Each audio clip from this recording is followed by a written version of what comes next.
Bismillahirrahmanirrahim. Assalamualaikum warahmatullahi wabarakatuh. Selamat datang di pembelajaran kita hari ini. Nama saya Ihsan SSA MH, peserta program peningkatan kapasitas dosen pemula yang sehari-hari mengajar di Tengku Syek Pantai Pulu, Banda Aceh. Pada kesempatan ini ingin menghadirkan pengalaman belajar yang interaktif, menyenangkan dan mudah dipahami. Dalam pembelajaran kita ini, kita tidak hanya mempelajari materi tetapi juga diajak untuk berfikir kritis, kreatif dan mengaitkan ilmu dengan kehidupan sehari-hari. Dalam pembelajaran kali ini kita akan mengenal apa itu fikih munakahat, apa saja yang menjadi objek kajiannya, ruang lingkupnya, dan juga kita akan melihat peta konsep pembelajaran yang akan terjadi pada panduan kita. Dengan memahami gambaran awal ini, kita akan lebih mudah mengikuti materi berikutnya yang membahas tentang hukum-hukum pernikahan dalam Islam secara lebih mendalam. Setelah mengetahui gambaran umum pembelajaran, sekarang mari kita coba lihat capaian pembelajaran mata kuliah atau yang bisa disebut dengan CPMK. CPMK membantu kita memahami kompetensi apa yang harus dicapai setelah mengikuti perkuliahan ini, dan CPMK ini kita turunkan menjadi sub CPMK, yaitu kemampuan yang lebih spesifik yang akan kita kembangkan pada setiap tahapan pembelajaran.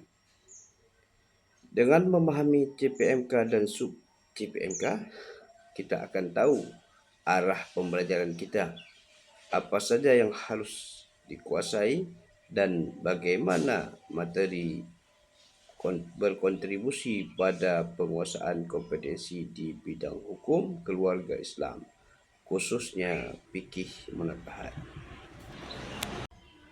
Setelah kita mengetahui arah pembelajaran melalui CPMK dan sub CPMK, sekarang mari kita lihat tujuan pembelajaran pada pertemuan ini. Tujuan mempelajari fikih munakahat yang pertama sekali menjelaskan, dalam arti kata mahasiswa mampu menjelaskan pengertian fikih munakahat beserta dasar hukum yang bersumber daripada Al-Quran dan hadis. Yang kedua, menguasai ruang lingkup kajian fikih munakahat. Dan yang ketiga, mengidentifikasikan objek material dan objek formal fikih munakahat. Yang keempat, menyusun peta konsep fikih munakahat. Sekarang kita masuk pada pembahasan pertama, yaitu pengertian fikih munakahat. Apa itu fikih munakahat? Fikih munakahat adalah bagian dari ilmu fikih yang membahas hukum-hukum pernikahan dan segala hal yang berkaitan dengannya berdasarkan Al-Quran, hadis, ijma' dan qiyas. Dengan memahami pengertian ini, kita bisa melihat bahawa fikih munakahat bukan hanya membahas akad nikah, tetapi juga seluruh hal yang berkaitan dengan membangun keluarga yang harmonis sesuai dengan tuntutan syariat Islam. Pemahaman dasar ini akan menjadi landasan sebelum kita mempelajari ruang lingkup dan peta konsep fikih munakahat pada slide berikutnya.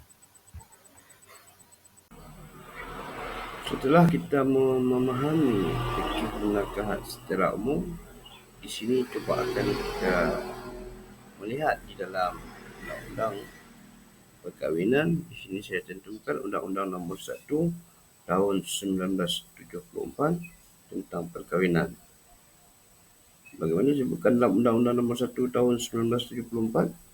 Perkahwinan menurut Undang-Undang Nomor 1 Tahun 1974 merupakan ikatan lahir dan batin antara seseorang pria dan wanita sebagai suami isteri dengan tujuan membentuk keluarga yang bahagia dan kekal berdasarkan ketuhanan yang Maha Esa.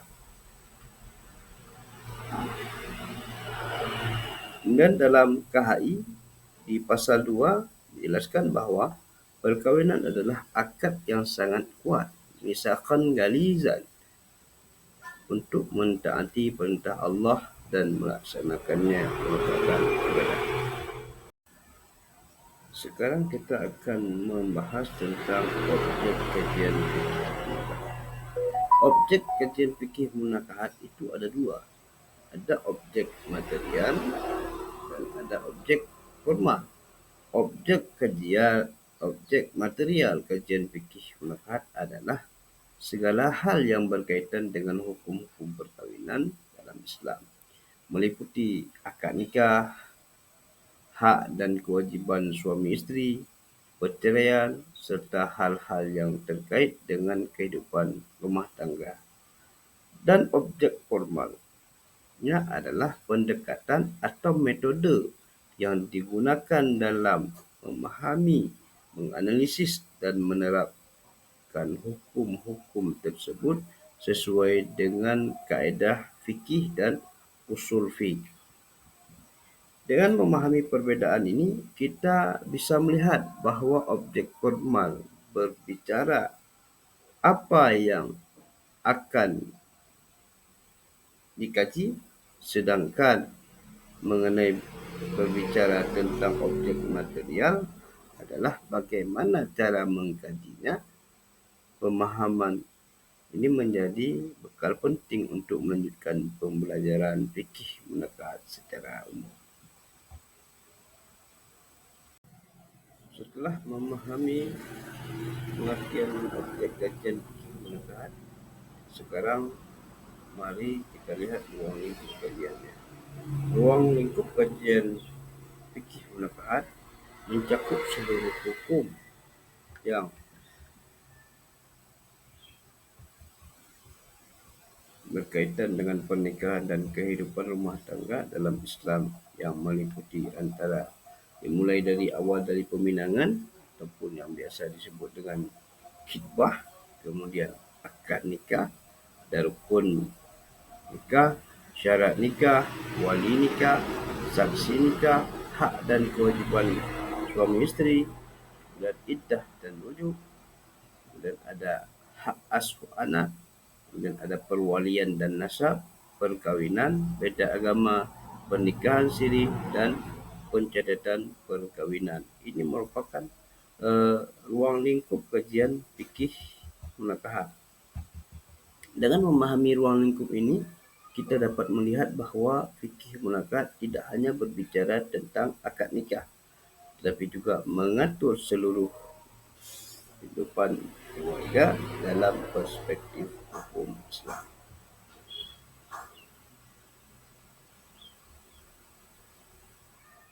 Kemudian di sini kita melihat tentang peta konsep fikih munakahat.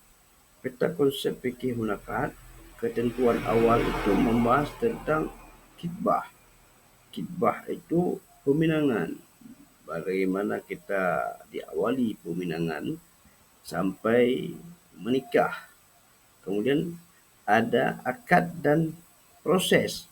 Akad yang memenuhi daripada rukun akad, kemudian syarat-syarat akad, kemudian wali yang menikahkan perempuan nanti, dan saksi.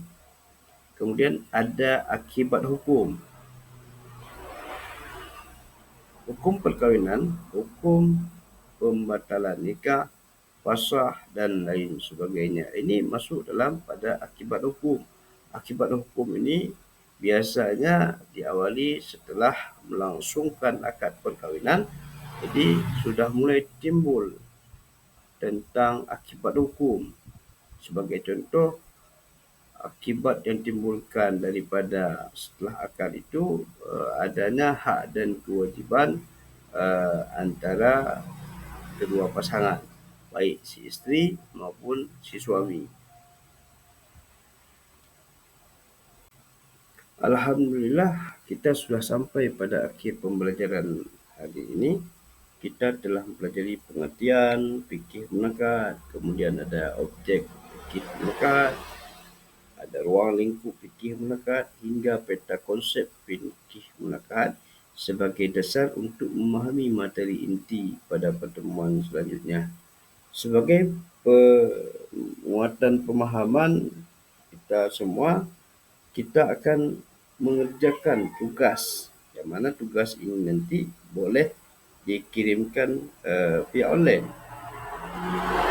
Tugas yang meliputi pertama sekali adalah membuat ringkasan materi mengenai pengertian fikih munakahat, kemudian membuat juga ringkasan materi tentang objek material dan objek formal dan lingkup fikih munakahat dan tentang konsep kajian fikih munakahat. Tugas mahasiswa, buat peta konsep fikih munakahat yang menggambarkan keterkaitan antara pengertian objek dan ruang lingkup, dan tulis analisis singkat 1 halaman tentang pemahaman.